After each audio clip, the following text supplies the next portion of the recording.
Rayon Sport isaro ry'Inyanza ndigipakirangirira rwanjye no gutsinda nitwa gikundiro cyane ndabereye umuvandimwe wa rubanda niba mugira ngo ndabeshya mu bazafana banjye n'abanyamakuru banjye.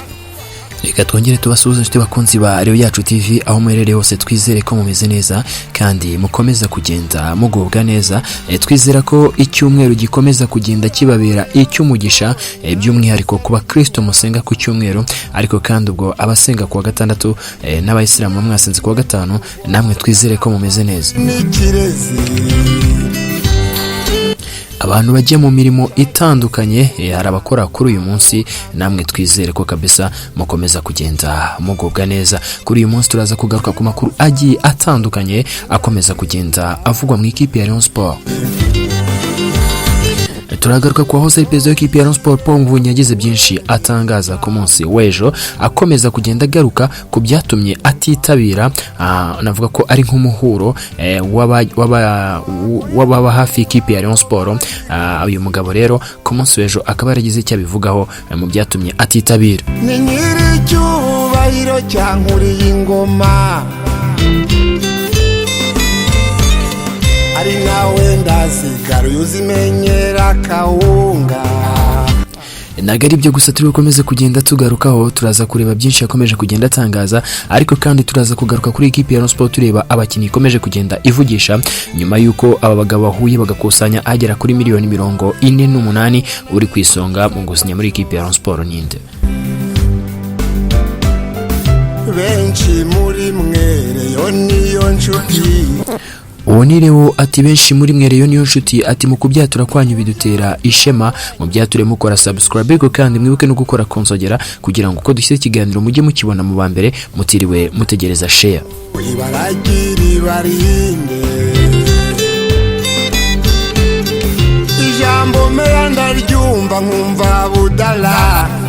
Ni byinshi turi bukomeze kugenda tugarukaho rero, ariko kandi nkuko mubizi, nkuko mumaze kugenda mubimenyera hano kuri Rayon Yacu, twebwe hano duhera ku bitekerezo by'abakunzi bacu babakomeje kugenda batanga. Uwitwa Demokarasi Jean Pierre ati dushaka Robertinho, uyu kandi yongeye kuvuga ati Christian ni muzima yaza rwose turamwakirana iyombi. N'abandi bagiye batandukanye bakomeje kugenda batanga ibitekerezo bigiye bitandukanye. Uyu yitwa ati ndi umufana ariko Fideli nta gikombe cya shampiyona yagize gute ndandebe.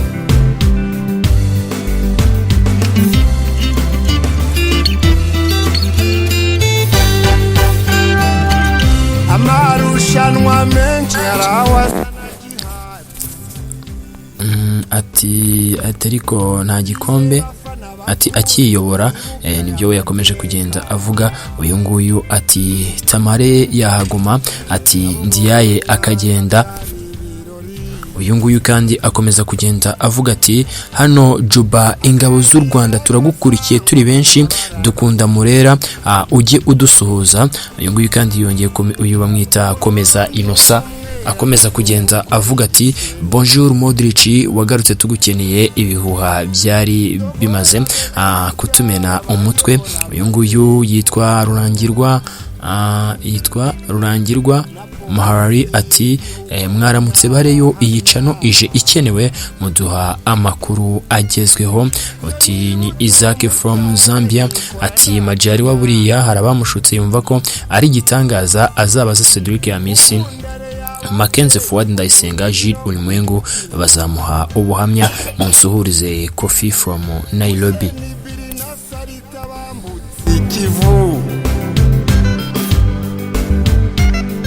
Mackenzie na Fuad bambuka Kanyaru ngo Reka tugaruke rero mu kiganiro cyacu dukomeza kugenda tureba byinshi bikomeza kugenda bivugwa muri ikipe yacu, ekipe ya Rayon Sport. Hakaba hakomeje kugenda havugwamo amakuru agiye atandukanye. Ahangaha tugiye guhera kwitwa Paul Mvunyi. Uyu akaba yarahoze ari perezida w'ikipe ya Rayon Sport. Ku munsi w'ejo yagize byinshi akomeza kugenda atangaza, cyane cyane ariko agaruka kuri ikipe ya Rayon Sport, cyane cyane muri ibi bihe turimo.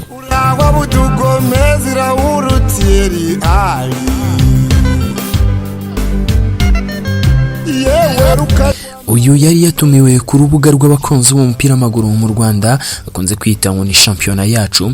Uyu mugabo yakomeje kugenda rero agira byinshi akomeza kugenda agarukaho ubwo bamubazaga bati se amatora aregereje, ati ese waba witeguye kwiyamamaza muri ikipe ya Rayon Sport, byibuze ngo twongere tukubone uri hafi y'ikipe ya Rayon Sport. mudiho w'incundura mu buduhozemo.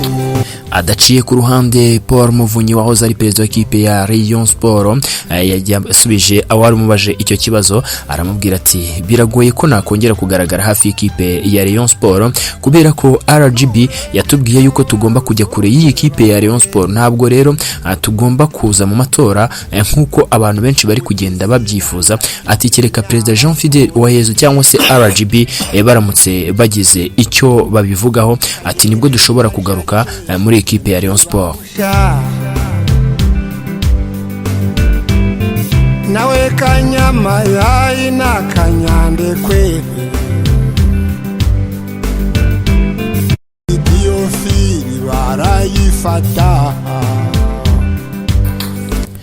Ntago ari ibyo gusa uyu mugabo yakomeje kugenda agaruka kuri byinshi, akomeza kugenda avuga kuri ikipe yambara ubururu n'umweru, akomeza kugenda avuga yuko uyu mugabo ati ikintu gikomeza kugenda kintera agahinda cyangwa se ikintu gikomeza kugenda kinshengura no kubona ikipe ya Rayon Sport ikomeza kugenda isuzugurwa n'amakipe navuga ko ari matoya. Ati ibi ngibi rwose ati ni ibintu bibabaje cyane, ati kugeza kuri ubu ngubu ikintu kikomeza kugenda kimbabaza kurutaho ni muri bihe by'amatransferi, aho ujya kumva ikipe nka Polisi, ekipe ntoya ku ikipe nka Rayon Sport ukumva nizo ziri kuvugwamo abakinnyi bakomeye, wumva ikipe ya Rayon Sport bisa nkaho ntacyo biyibwiye. Kwibire mu birere tube baseru. Ati ibi ni bimwe mu bintu kabisa bikomeza kugenda bimbabaza, bigatuma numva nagaruka muri ikipe ya Rayon Sport, ariko kandi nkibuka yuko ntabifitiye uburenganzira kuba nagaruka muri ikipe yambara ubururu n'umweru. Uyu mugabo yakomeje kugenda abazwa byinshi, banamubaza n'impamvu atigeze yitabira iyi nama y'abavuga rikijyana cyangwa se y'abamwe baba hafi ekipe ya Rayon Sport. Uyu mugabo kandi ngo yari yatumiwe na Jean Fidel Uwayezu, we n'uwitwa Gacinya Chance Denis, ni bamwe mu bantu bari batumiwe. Ati kubera iki mwatumiwe nimwitabire iyi nama.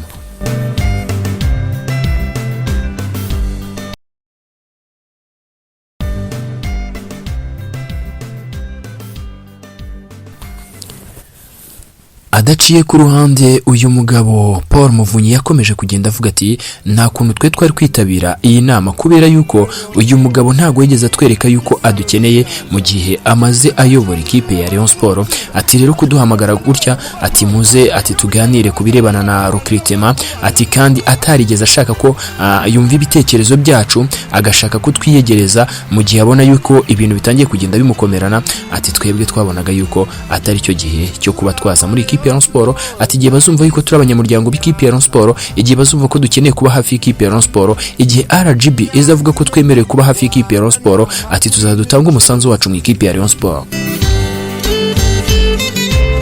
Kirisitu mwami na Muhamedi.